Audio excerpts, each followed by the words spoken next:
Сәбіз қосылған рулет дайындаймыз. Сәбізді ұсақ үкіштен өткіземіз. Табамызға сары майымызды салып, ерген соң сәбізді орташа отта жақсылап қуырамыз.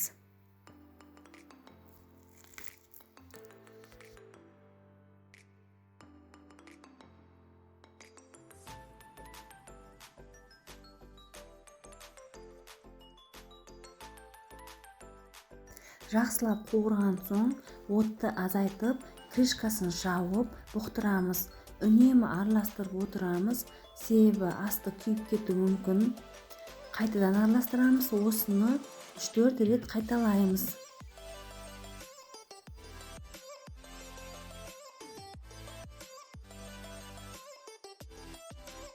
Сәбізіміз дайын болған соң басқа ыдысқа салып суытамыз.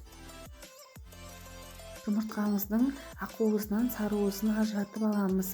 Ақуызын аппақ көбік болғанша миксерлейміз.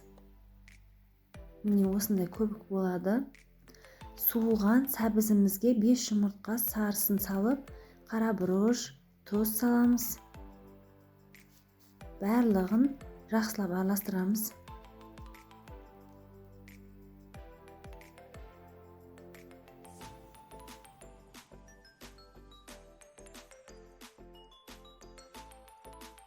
Сонан соң ақуызымызды бірнеше этапқа бөліп, салып, жоғарыдан төмен қарай лопатканың көмегімен араластырамыз.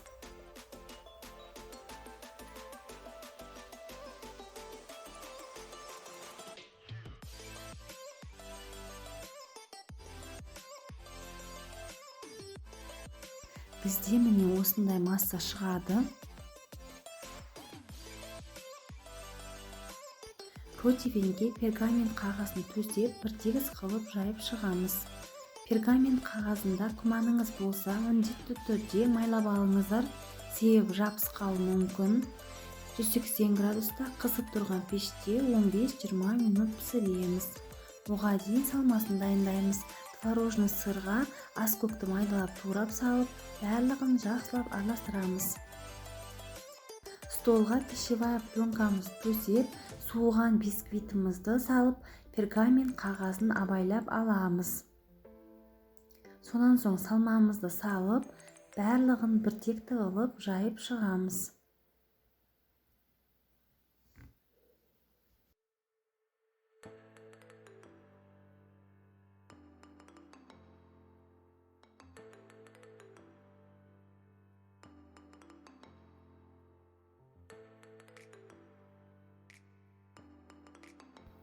Пищевая пленканың көмегімен осылай рулетімізді ораймыз.